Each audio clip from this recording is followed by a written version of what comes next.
Hey everyone, this is Corey with Casual EDC, and today we're going to be taking a look at the QSP Pelican. Start off with a little bit of a size comparison with the Benchmade bug out, with some aim front scales up top, and the 84mm Victorinox Cadet here at the bottom. So you can see it's a relatively large knife. You have a blade length of 3.75 inches, with a handle length of 4.65 and an overall length of 8.25 inches. This is not a light knife either. This is coming in just under 5 ounces at 4.74 ounces. You have these flax micarta handles, a two-tone blade, and this is an S35 VN with 0.14 inch blade stock.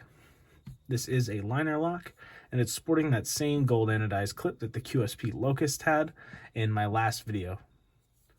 This knife has absolutely incredible drop shut action thanks to this heavy blade. You can just depress the lock and get your thumb out of the way, and it drops shut with no issue at all. Something that I don't have in the collection anymore, but I want to draw a comparison to, is to a Koenig Arius. And this is a little bit of a crazy thing to say, but if you're on a budget and the Koenig Arius is a knife that really interests you and it's just out of your price range, you know, they go for $600 to $1,000+ most of the time. This might be your next best option. The overall handle shape is very similar. I'm going to put some pictures in of the two of these right up against each other, but you can see this in my hand, the way it fits. Very similar ergonomics to the Koenig Arius. Flipper tab, no opening hole, but you could probably drill one out if you wanted. Not recommended, but definitely possible. Like I said, good ergonomics, milled clip, fits your hand, and it's a big knife. And also this action is absolutely incredible. Big heavy blade on a flipper. You don't need any wrist to deploy it. You can just pull the flipper tab down as I slip off of it. The detent's not crazy hard. You can definitely miss a flip on this, but even there being relatively soft, you can see it flipped right out. This two-tone blade picks up fingerprints and oils very easily. I have sharpened this, but it does come down to a pretty thin edge, so it cuts very well. This blew through cardboard with no issue. A couple little scratches there from sharpening, but the S35 VN held up really well to a lot of different cutting, and it sharpened just like S35 VN, which is one of the things that I was definitely curious about. It was very close to what it's like to sharpen the Benchmade bug out, which is S30V, so similar steel, and was much harder to sharpen than the QSP Locust, which is VG10. So this felt a lot like S35 VN to me while sharpening, so I'm going to go ahead and say that their heat treat's pretty much spot on. And the action is really the most incredible thing from this knife. These are going for $118 on Blade HQ.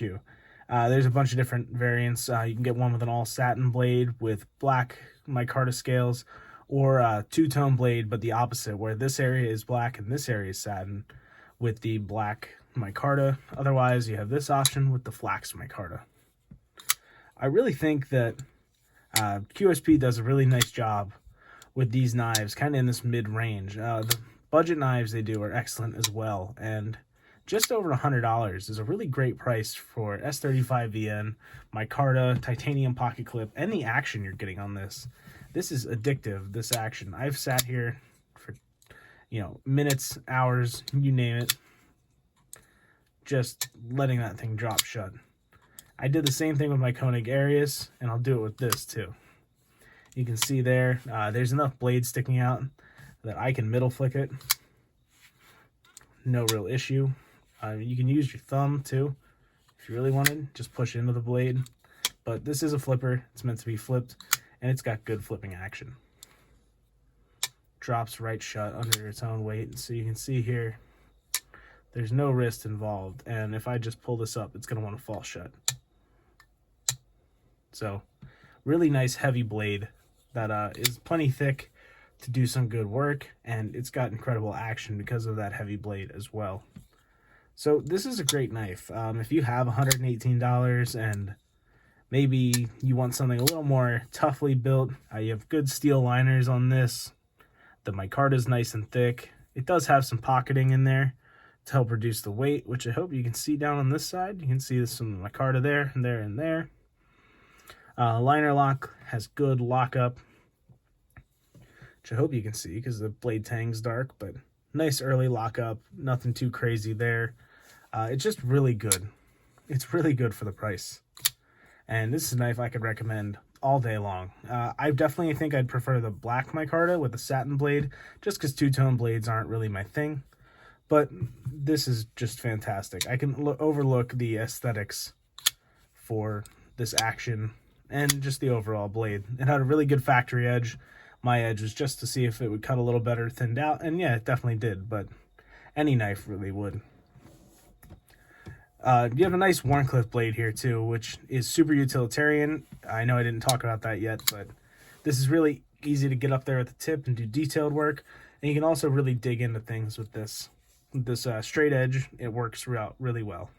So, hope you guys enjoy this video, and if you do like this knife, feel free to pick one up wherever they are available. I know they are available on Blade HQ. That's where I got all my specs from as well. But I'm comfortable calling this the budget Koenig Arius.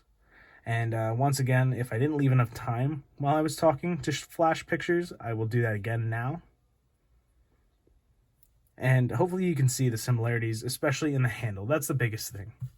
The action and the handle are going to be your two comparison pieces between the super high-end Koenig Arius and this guy here, the QSP Pelican. Hope you guys enjoyed the video. If you remember to like, comment, and subscribe, we all really appreciate it. Me and Eddie, we try and do our best to get some content out for you guys, and the support really means a lot to us. So thank you to everyone who has watched and continues to watch, and we hope you have a great rest of your day. See you guys later. Bye-bye.